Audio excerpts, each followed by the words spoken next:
Hello, my name is Mike Smith, and this is a brief presentation of a parable of Jesus. It's a parable about a banquet a man was going to hold. There was a fiasco. It turned out that none of the guests that were invited showed up. Take a look at a little bit of the sociology and the economics that were going on at that time that are underlying the story as it develops. In the days of Jesus, only 2% of the people had many resources at all. They were the elite people. They were the ones who had comfortable homes and owned the fields, and they had servants and generally plenty to eat. The other 98% of the people in the days of Jesus lived in poverty, and there was no middle class. You were either part of the 2% or part of the 98%.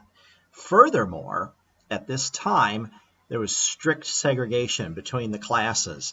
People who were the elite and the wealthy did not eat, they didn't share meals, they didn't socialize, they did not intermarry, not with those who lived in poverty. Strict segregation.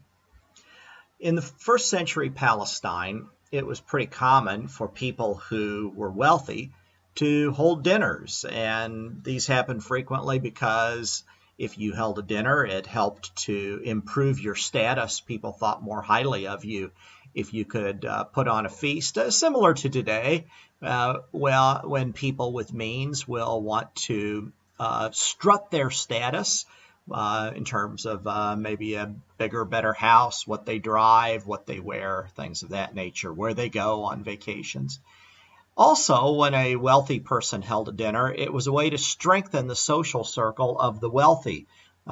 People hung together, those who were elite, because they knew that if one of them failed, perhaps it could destabilize the whole social and economic structure, and the entire elite class might be at risk. And so these dinners helped to strengthen the social circles of the elite and to hold on to the status quo. Also, if you threw a dinner, everybody who came to your dinner would be indebted to you, and they would need to invite you back to another dinner or do something else nice for you. It was understood by everybody that if you could not reciprocate, you should not accept an invitation to a dinner.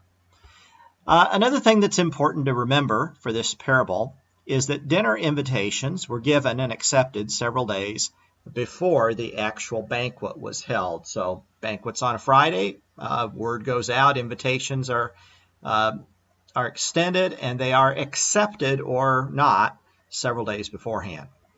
On the day of the banquet, a slave would then be sent throughout the city to inform the guests that they should begin to make their way to the feast. The slave would go out whenever the food was about ready and the meat was cooked. Culture in first century Palestine. If you accepted the original invitation to a banquet, you better not miss. You better have a really good excuse, like maybe you're dead or something like that. Let's review again the plot in this parable. There is a conflict between the host and the guests because he has invited them and they have very rudely refused to accept the invitation the day the food is ready.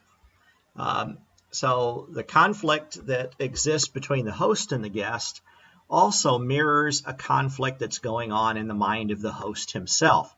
He's very angry. He's embarrassed. He also has some other qualities. He has a conscience. In fact, this particular host perhaps has some sense of social justice. We're not sure, but there's something going on inside of him.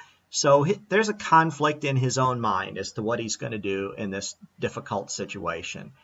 He resolves the conflict in his own mind by deciding to invite the general public to his banquet. This would, of course, mean breaking down social structures in order that he could have the joy of his own banquet, and he's going to be inviting the people from the 98% then. Deeper meanings of this particular text.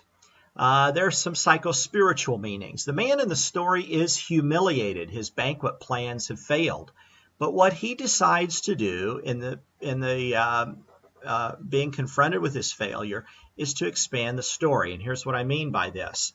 Originally, the story was going to be of a banquet occurring among those who were already his acquaintances. He was just kind of going through the way things always happen socially.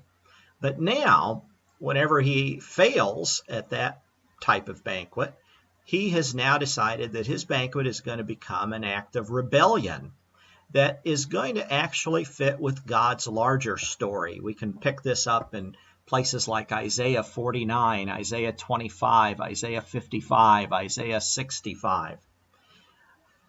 In these passages from Isaiah, we read that God is working to transform the whole world from darkness to light, from hunger to satisfaction, from alienation to universal fellowship. The poor are going to be relieved of the problems of their poverty and are going to become wealthy. The host chooses in this story to embrace his brokenness, and he chooses to use it as an opening to make something much larger out of this event than he originally intended. For us, as we ponder the meaning of this parable, we also might consider how to weave our failures, humiliations, and rejections into something greater than we originally planned. Some deeper social spiritual meanings of this: in a world where people are still highly segregated by class, race, language, age, religion, education, and nationality, we know as people of followers of Christ that God does have a vision of one table fellowship. God has a vision of reversing the troubles faced by the poor and by the physically afflicted.